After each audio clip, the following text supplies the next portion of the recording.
Welcome, Dadas all over East Africa. This is your show. We are on KBC Channel 1. We come to you every Sunday. I hope you had a great week. This month, we want to talk about women.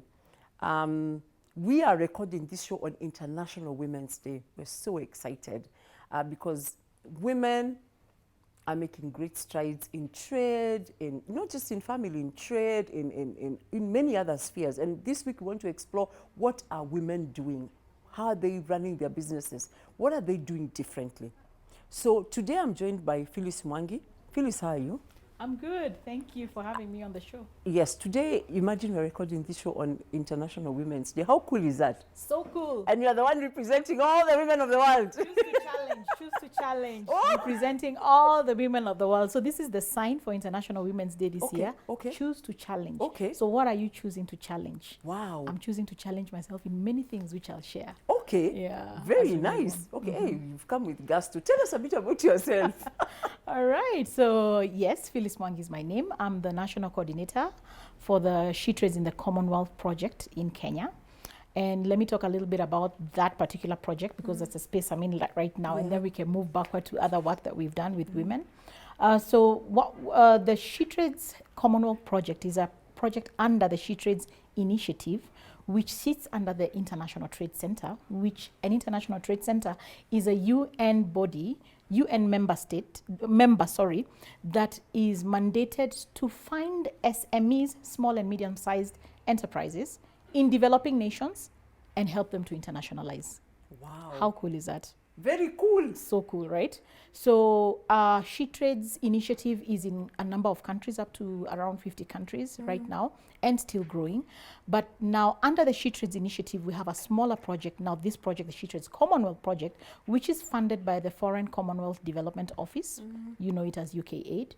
And they're focusing on 4 countries, 4 sectors. The 4 countries being Kenya, Ghana, Bangladesh, and Nigeria.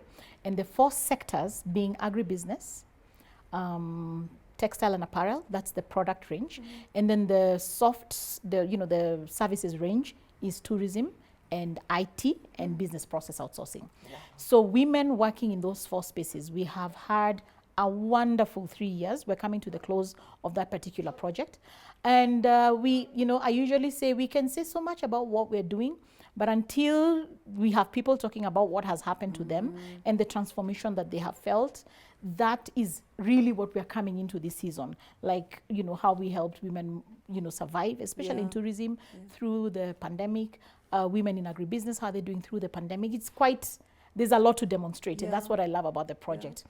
So yes, that's me as a national coordinator. I previously and still running a consultancy. My partners still continue to run consultancy, which is Edge Consult. We do training for corporates, for youth, and for women. And then the women piece now really fits into either, worked with IFC before, Go project, worked with Vital Voices before. And then on the other angle, let me say I am a woman, loving every bit being a woman, and a wife and a mother of 3 wonderful children, 2 boys, 1 girl, and yeah, happy to be here. What? That's a very long.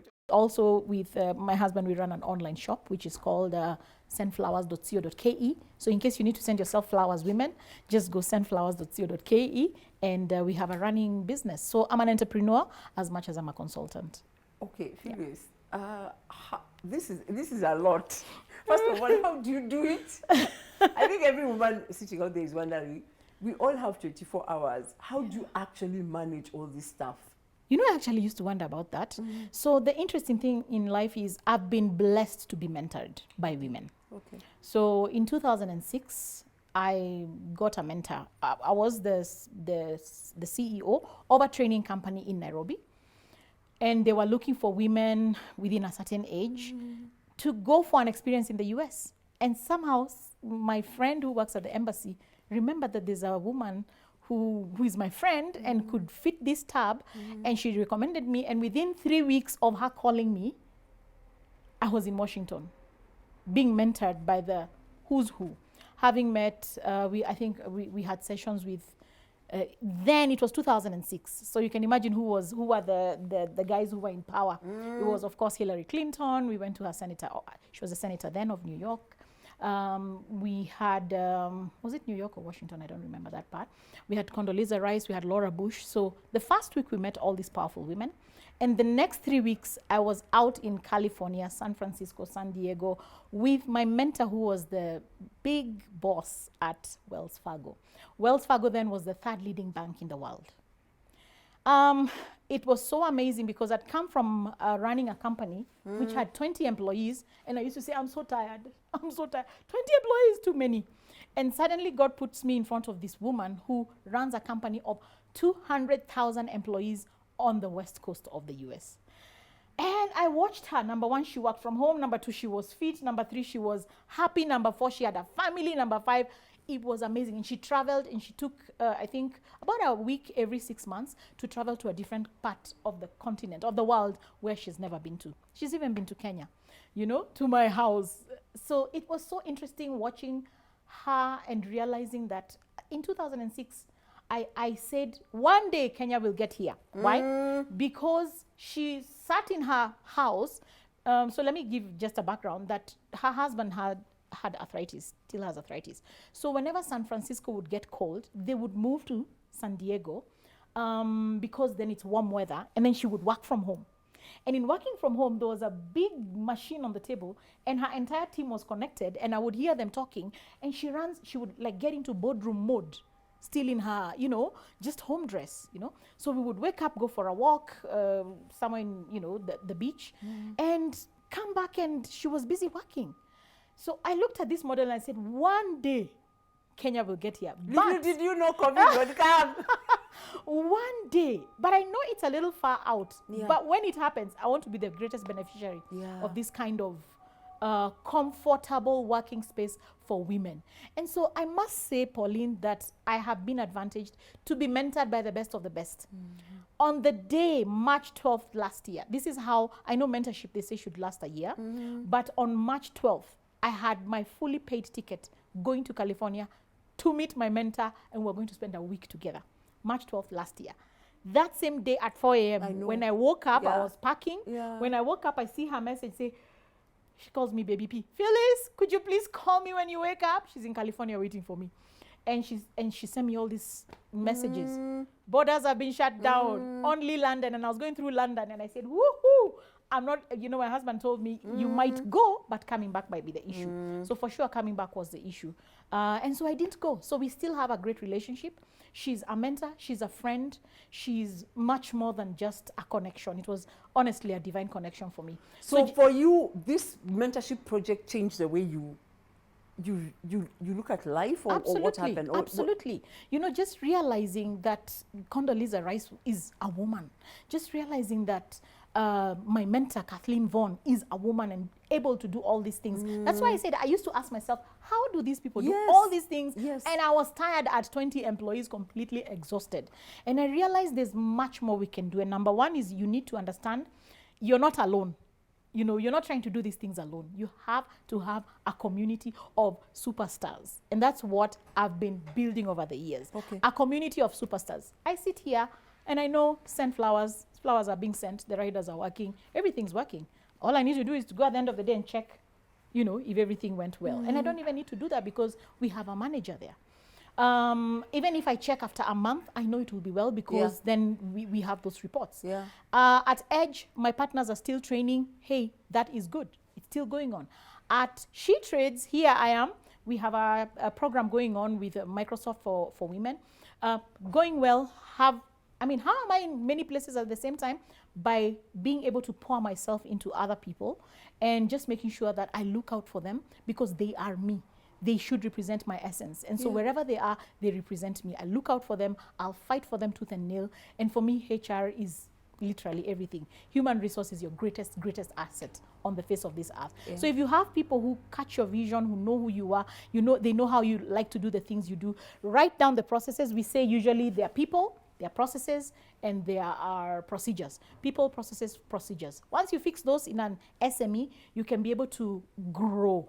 But The first time you start, you might want to master your style, master your value system for some time before then you can begin to diversify into other things. Okay. First of all, I want to apologize to you, Phyllis. The lights are so hot. We've made you hot and bothered. So any dada who is out there who is seeing you sweating, it's our fault. Yeah. It is our fault. We made her sweat. Please forgive us.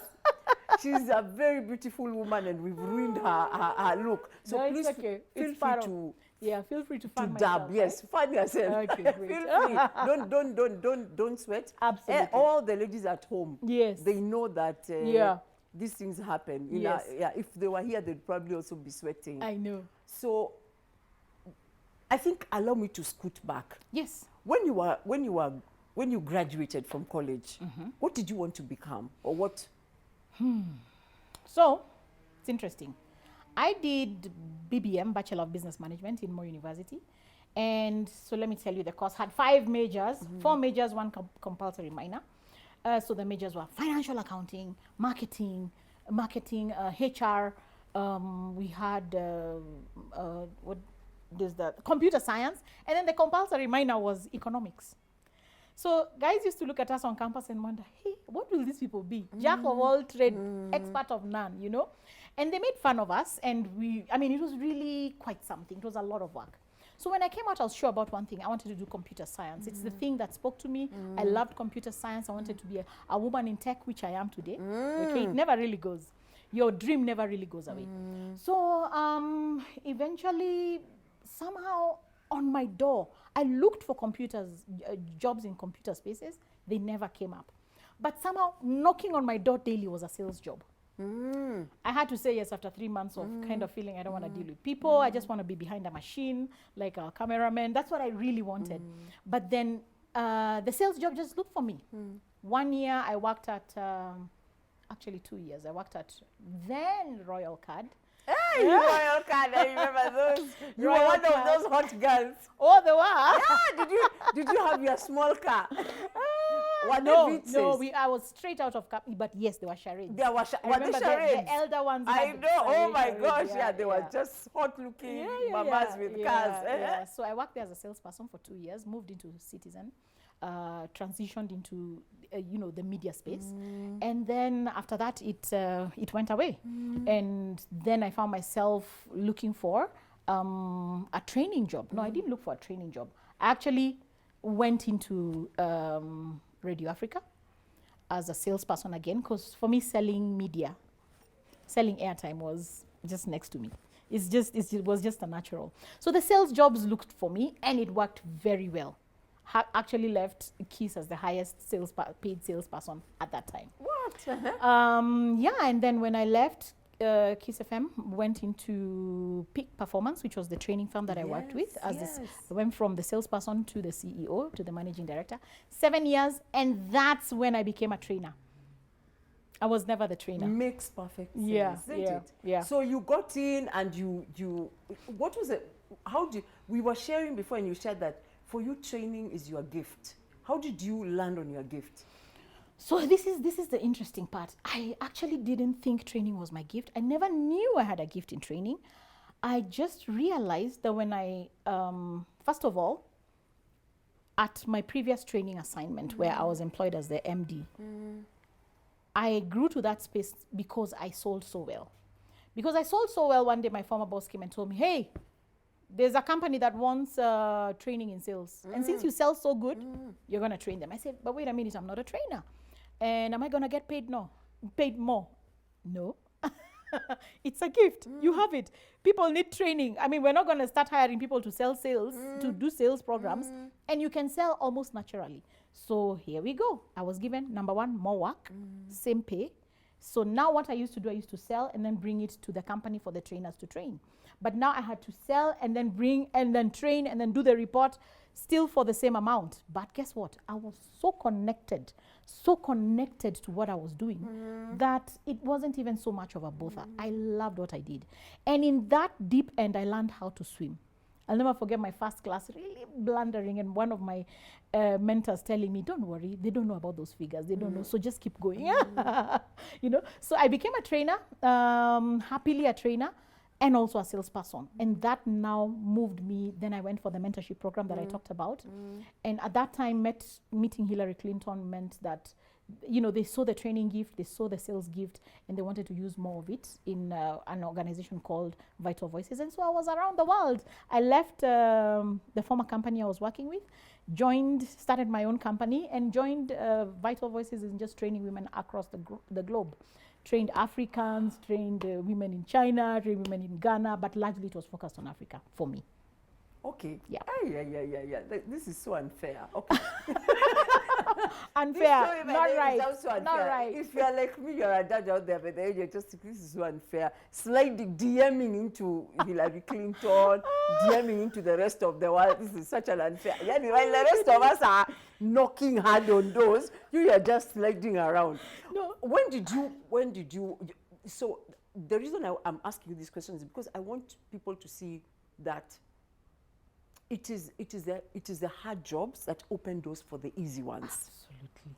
Yeah, many of us women, when we are given hard opportunities, the first thing we think is, I don't want to be involved in that. Yeah. I don't see, what am I getting out of that? Yeah. Yeah. Or when you're given an opportunity to do something different, your first thought is, I don't even have time for that. I mean, I couldn't be bothered with that. Just keep me where I am. Yeah. I already have a job. Let me do my 8 to 5 and go home.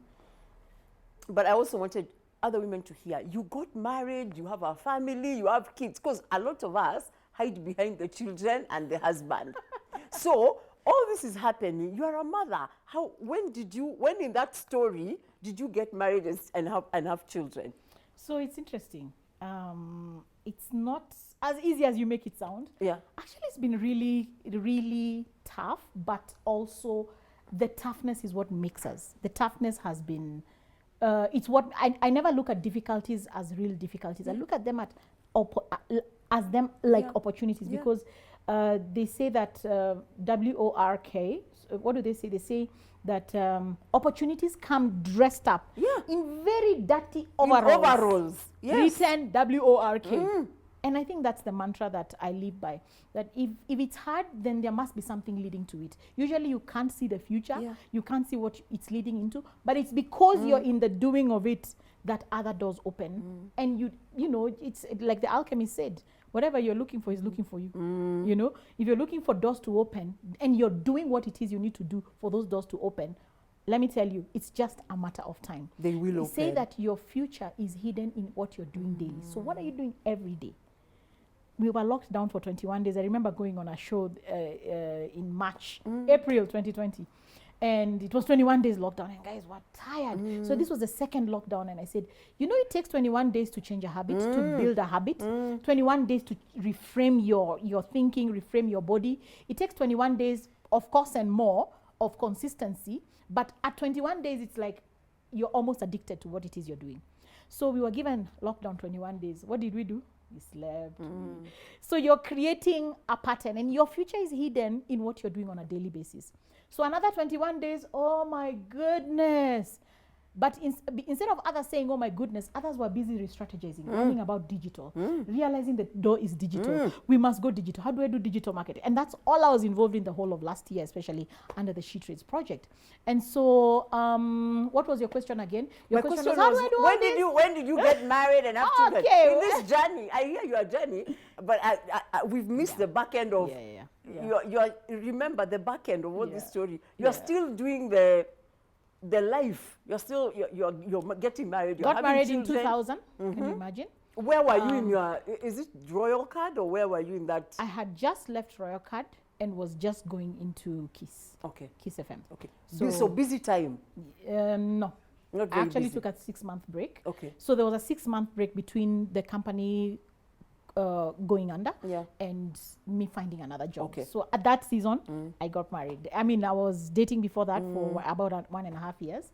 And got married, firstborn in 2002. So that's when I was busy selling airtime. Very busy selling Quite airtime. hectic. Exactly. Yeah. Second born 2008, which means I had just come out of the mentorship program.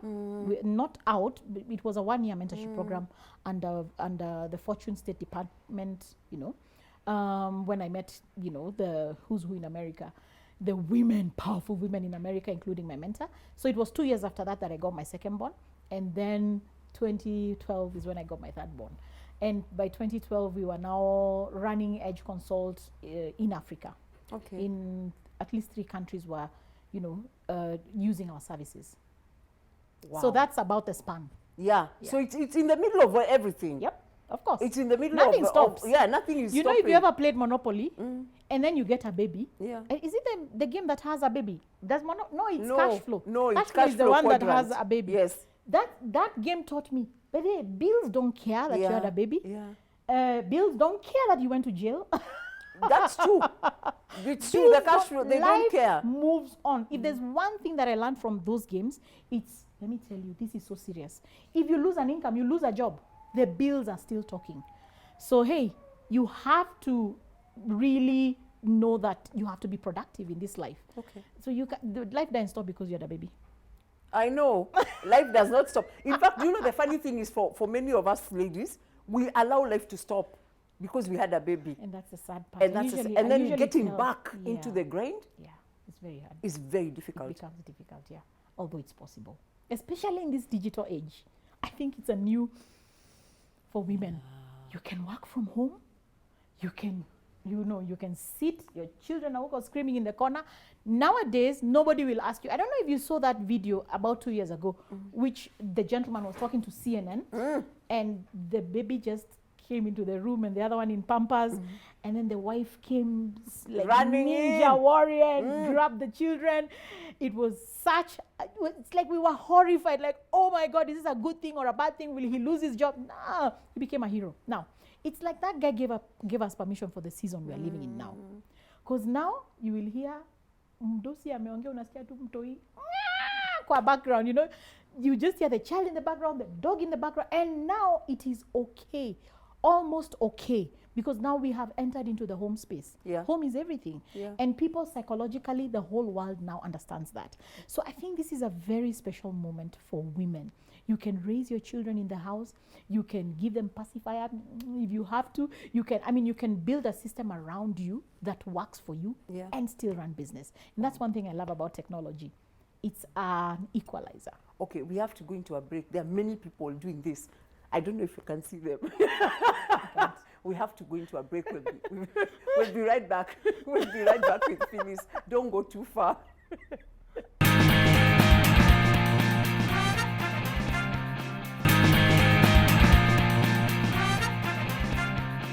Welcome back. We are talking with Phyllis Mwangi on the one day where women are celebrated internationally. And it's not Valentine's, it's International Women's Day, March the 8th. Phyllis, I want you to talk about women and trade, because I know you know a lot about women and trade. Your own personal experiences as both an entrepreneur, a consultant, and somebody who does business are very interesting to me. What are some of the lessons that you've learned that are peculiar about women when they do business? Wow. So thank you for that. I think my first point would be to find that one thing that defines who you are and how that passion translates into your business. Let me give an example. If you're a woman in technology, what is that space that really defines? Technology is broad. There's e-commerce, there's selling gadgets, there's so many things you do. But what is the one thing that really excites you? Are you like a gadget freak? Like you love gadgets, they speak to you English, Chinese, you understand them, Is that the space you're in? So now, if you're going to go into that business, please do gadgets and more gadgets for as long as it takes before you try to diversify. Okay? So what I'm saying is there's something called razor sharp focus. When you focus on something for perhaps even 10 years and really focus on it, then you begin to reap the benefits of whatever it is you're focusing on. And since we're women on International Women's Day, think of a child. If you have 6 children at the same time, are they called sextuplets? The community needs to help you. Actually, the supermarkets write a check for you. Everyone writes a check for you. But I'm sorry, it can't happen in business. If you open 6 SMEs at the same time, you're going to die. you won't be able to manage. So, but now let's think of it again as a baby. If you have one baby, and that baby grows, you notice the amount of focus, the amount of attention you have to give into this baby growing, the food, the clothing, the everything, that by the time now he is a teenager, you're feeling wow. Or even by the time they are 5 years now, they can talk, they can communicate, you can enter another space. Yeah. I think it's the same thing with business. The challenge is when you're growing this baby, then you decide to adapt. Yeah. Another baby. Do more. Selling, I don't know what, clothes online. You know, then because that is not still bringing the income you need, you decide you're going now to sell these beautiful things. You are at clothes. So guess what happens? What happens is people no longer know what you're selling. And if they can't tell you what you're selling, then they won't be buying from you. What I mean is, Bill Gates is known for, you know, today he's known for different things, maybe the vaccine. But before he became the vaccine guy, all along, everybody, even the children, know he is the guy in tech. Yeah. Jeff Bezos is known as the guy in e-commerce. Yeah. You know, like he used technology, e-commerce. I mean, let me use some local examples. I hope I have some. Oh, goodness. James Mwangi. Yes, James Mwangi is known as the bank, the financial, let me not even say bank because now he's beyond bank. It's the financial, that gentleman in the financial space that just knows what to do at the right time, you know. He's the finance guru. Exactly. Yes. Ineos 159. Yes. Yeah. We didn't know him a lot, but let me tell you that Eliud is now the global brand. We all know him. We know him for one thing, but then again, there are many other things he can do. Has he done it for 2 years? No. He's done it all his life. Yeah. And now you can tell this is the time he can really begin to even diversify into other things. After giving razor sharp focus to the thing that you're passionate about and is working, be known for something. Ask anybody in this country, and I was very deliberate when I learned these things. Ask anybody about Phyllis Mwangi. They'll tell you she's a trainer. Yeah. They won't tell you she sells bed covers. They won't tell you she sells clothes, even if I do all those other things. They won't tell you she has an e-commerce shop. No. Now that e-commerce shop is known for with another face. Okay? So, but my face, my brand, what I came to do here on earth is to train. And in training, we entered into consultancy. So when a woman in business starts a business, could you please focus on that business? Yeah. Unless it was one of those, you know, the Cuero situation. Or Bitcoin. Where you hear, there's money. You run. Money, you run. Let me tell you, you'll be running a lot. I don't know if entrepreneuring is a business. Allow me to say that, because it means you're just a master of connections. When the connections end, you have no business. But business is running something that you have a customer database. Let me tell you, kiosks is a business, and a tangible, bona fide business that can even begin to get customers online. That, hey, are you looking for this particular specialized tea? Are you looking for this tea? And the guy can bring people to his shop because he has a specialized business. It's a kiosk.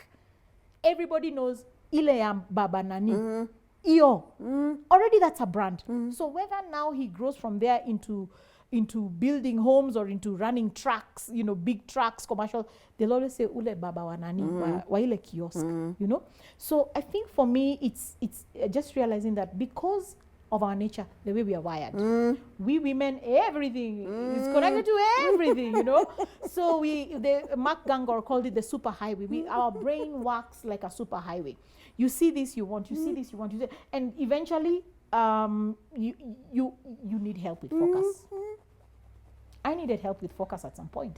So even when it's not working, every business goes through that. But if you're going to step out when it's not working, then it means it was never really your passion. Wow. Oops.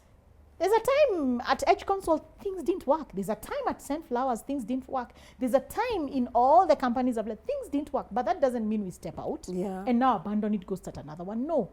Actually, the secret is in the real business secrets are learned in that space. That's when you transcend and you realize, aha, I can rejig this business. Like by the time I started, I had employees. By now, we have only one. We only need one in our small office. Oh, Being you a start, big did name. you start the Kenyan way with an office and a fax machine? Absolutely. No, actually for me, because I was pregnant when I was starting Edge Consult, I was under a tree in my compound with a phone and a and a laptop. That was it. But eventually it grew and then Yeah. it shrank. It has had those moments. But when it grew big, then I hired more people. Yeah. When those contracts ended, then I reduced. Yeah. So right now I realize, you know what? Anything that I can outsource, from trainers to internet to backgrounds to, let me outsource it. But the core of my business is content. Okay. So once you understand that's the core of my business, then focus on it. And become a guru in content, because that's who you are and that's where your passion is.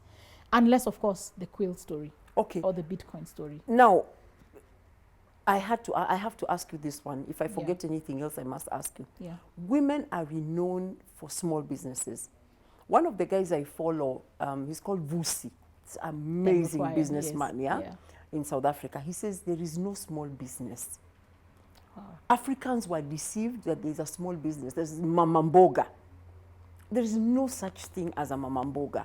Every business is scalable if you know what you are doing. Absolutely. Is this true? Oh my goodness, that is absolutely true.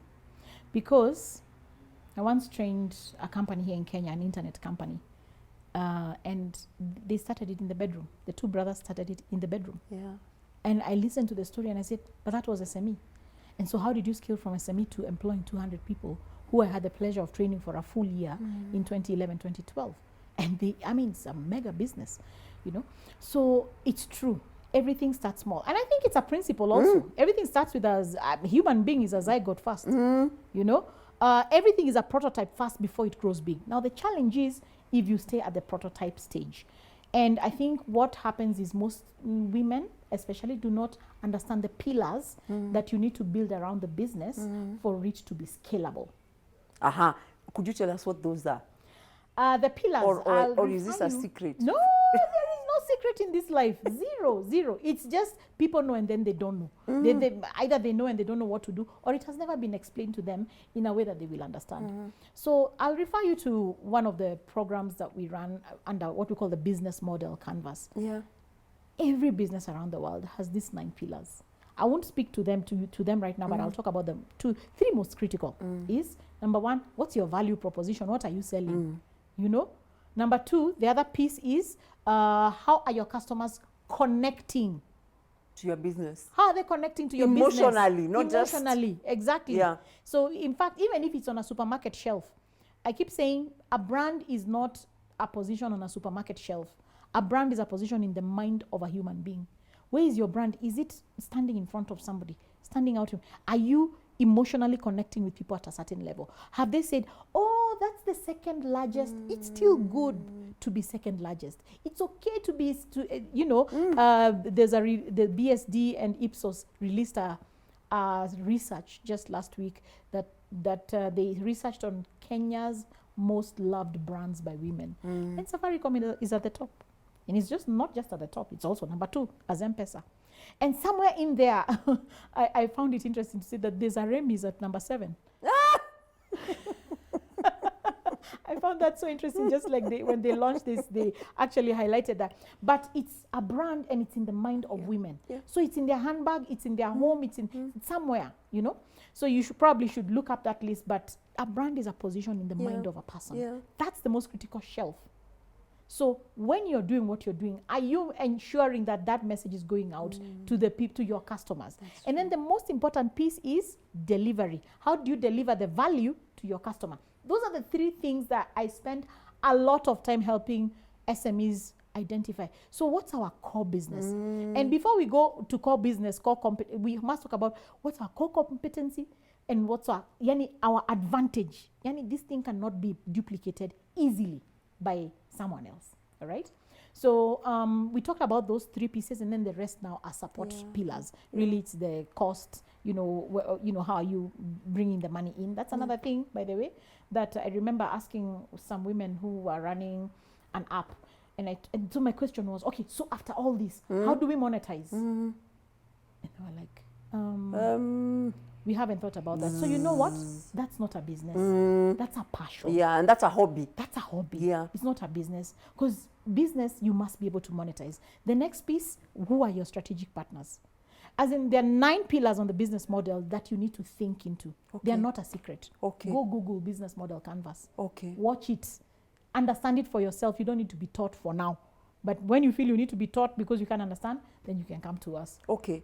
So us is who? Is that She Trades or? You can come to us as consultants. Okay. Yeah.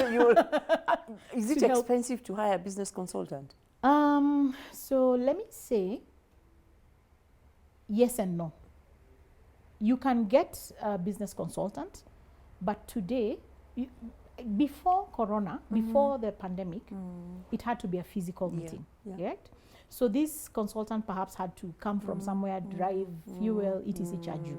But today, even the laws, the court is hearing you online, isn't it? Yes. So it's possible for you to get a business consultant, not even from this country. Yep. There are portals like Upwork. If you've had, just Google Upwork.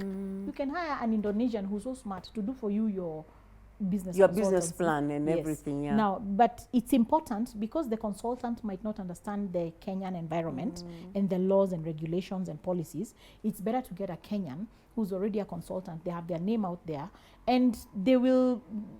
I believe today it's all mostly digital. Okay. So it's, you know, expensive is not the word that I would want to use. I would want to say your company is here. You want it to go here.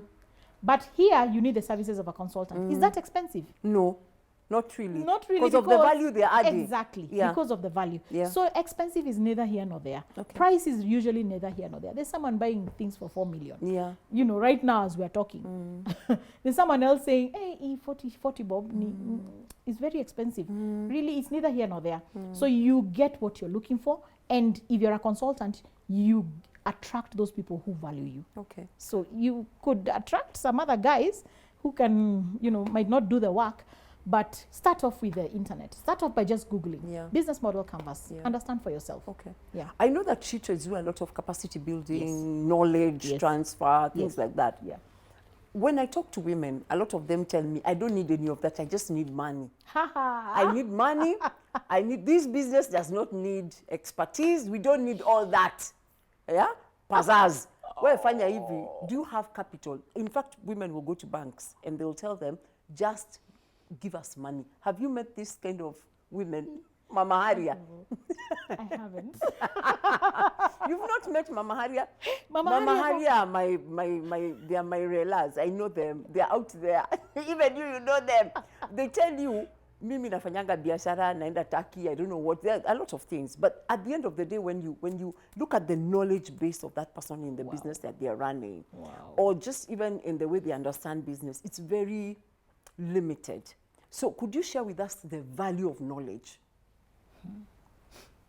Once upon a time, in my many escapades of traveling, I had the blessed opportunity of staying with one of the world's richest men for 2 weeks in one hotel at a women's conference in the US.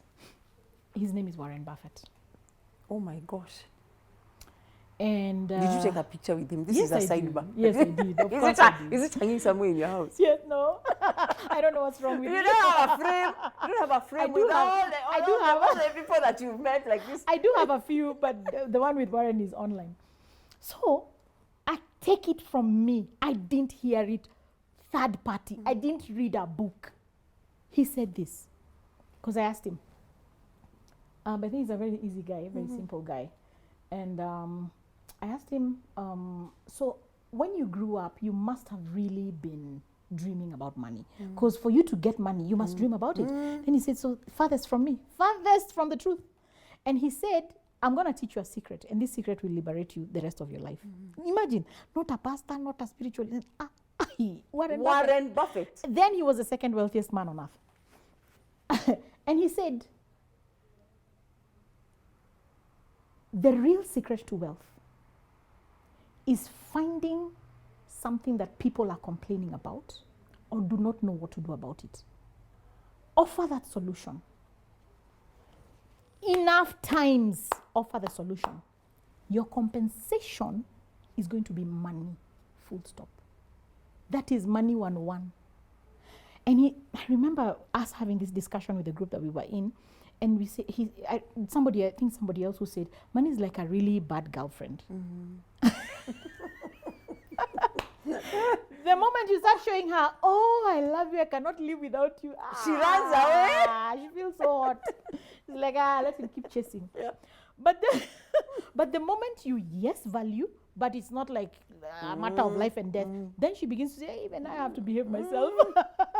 You know, I also value this relationship. Yeah. So if you're so desperate for money, guess what? I'm sorry, it's going to run away from you. Isn't that so true? That when you're so desperate for money and your value proposition is like you walk into places and you're like, I can do it for almost nothing. For almost nothing. What is that? You can't do it for free. No. I can have any job, even a sweeper. People are like, hey. No, you don't value yourself enough. Just say, no, this is not this. No, I don't dharau bad small jobs. Let me tell you, me, I worked at a dry cleaner for 13 days.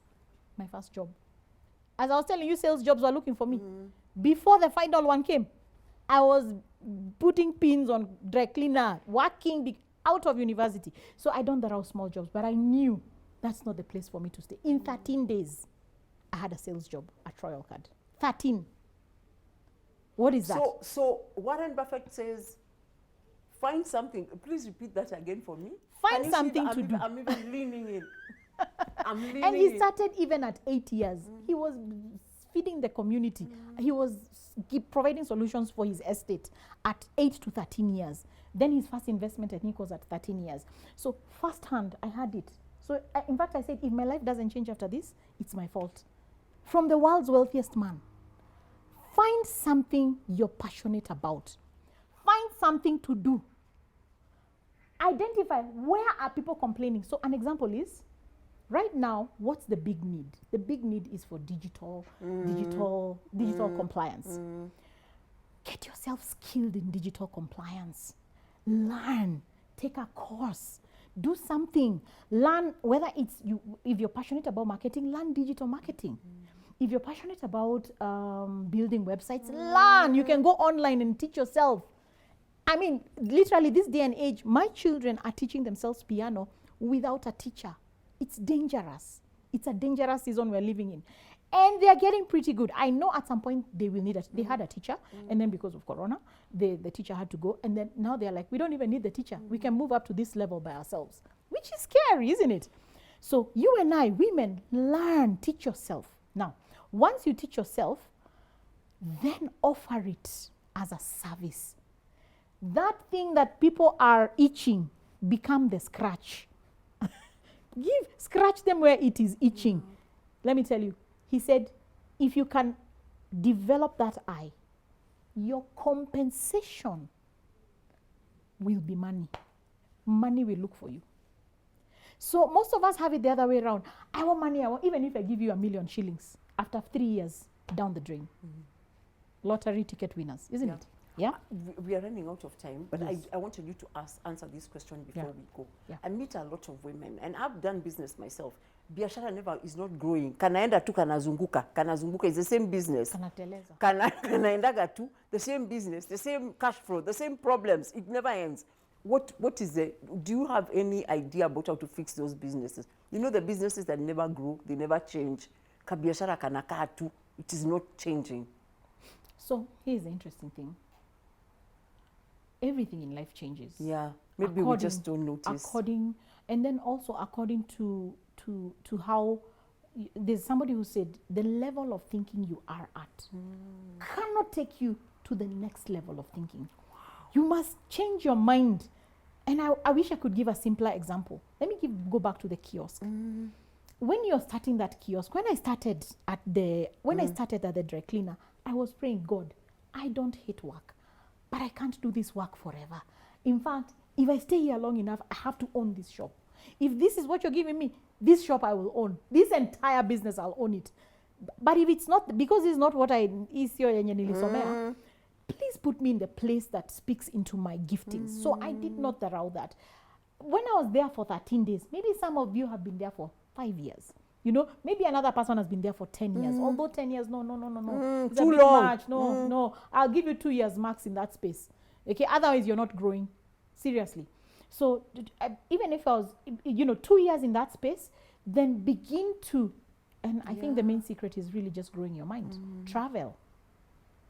Open your mind. See what people do. I traveled. God blessed me with travel. I saw what another woman is doing working from her home, And I said, there's a possibility. So the moment your mind opens up to that new level, you begin to attract that new level. So you cannot be the kiosk owner forever. You will be the kiosk owner who built homes, who is now a landlord, who eventually owned the supermarket. Truly, that is the process of life. Even the Bible says, unless a grain of seed, once it falls to the ground and dies, then it multiplies. After that, it multiplies. So you'll have a very hard season of thinking we are going nowhere. Eventually, focus on it long enough, it will multiply. It will and because what's happening at that time is the DNA of business is getting into you. And what I've understood is you can teach business, but if you don't do business, you really don't know. So for me, my advantage is I do business and then I also teach business. So when people speak, I understand their struggles because I've been there and I can tell you how long I was in that space and I can tell you what got me out, and what got me out truly was not more money. It was a change of mind. Okay. It was an idea that then grew on top of what was already happening. How did I get that idea? By researching enough, reading enough, listening enough, questioning enough until the answers came. Okay. And when the answers came, implement immediately in the most effective way. Okay, so I'm told we've run out of time. Yeah. On this day, what would you like to tell women all over Kenya? Wow. So what do I tell women today? I could say so much, but I want you to know that there is a cliche that used to say women don't support women. I want to believe, and I've seen it with my 2 eyes, that has changed. That is in the past. So if you ever hear anyone saying that, I choose to challenge. I choose to challenge. I have worked with women for the last now many years, but in the last 7 years, I've seen a twist and a turn that heart of you're against me, I'm against you is really dissipating. And we are emerging women who really support women. I work with the International Trade Center. The International Trade Center is a unit that is born out of the WTO, World Trade Organization, so Ngozi Iweala, and the United Nations Trade UNCTAD, where Mukisa Kitui was. And right now, seated on that seat is a woman. Something is shifting. And our executive director is a woman, all right? So the largest bodies on trade right now, in fact, Ngozi Iweala sent her tweet this morning, and I retweeted and said, this is true. This is so true. That you can't tell me that is just coincidence, that suddenly UNCTAD, WTO, ITC, and most of these other World Bank, etc., that there are women seated on those seats. You see, there are many problems women have. But if you begin to economically empower them, you've nailed it. Because if a woman is economically empowered, she's able to do things and make certain decisions that she badly needs to make, okay? So my message to women is we are here, there are women. This decade to me looks a woman. It's not a fight against men. Men are our husbands, brothers, sons. So there's no way it's a fight. It's just a moment that has come. Please take advantage of it. Choose to challenge yourself in a small way or a big way.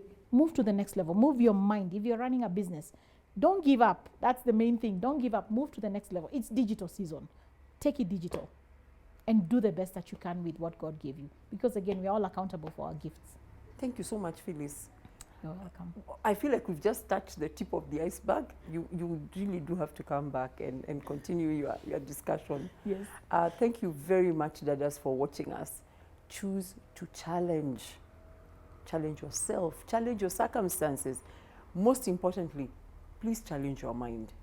Until next week, Baraka. Baraka.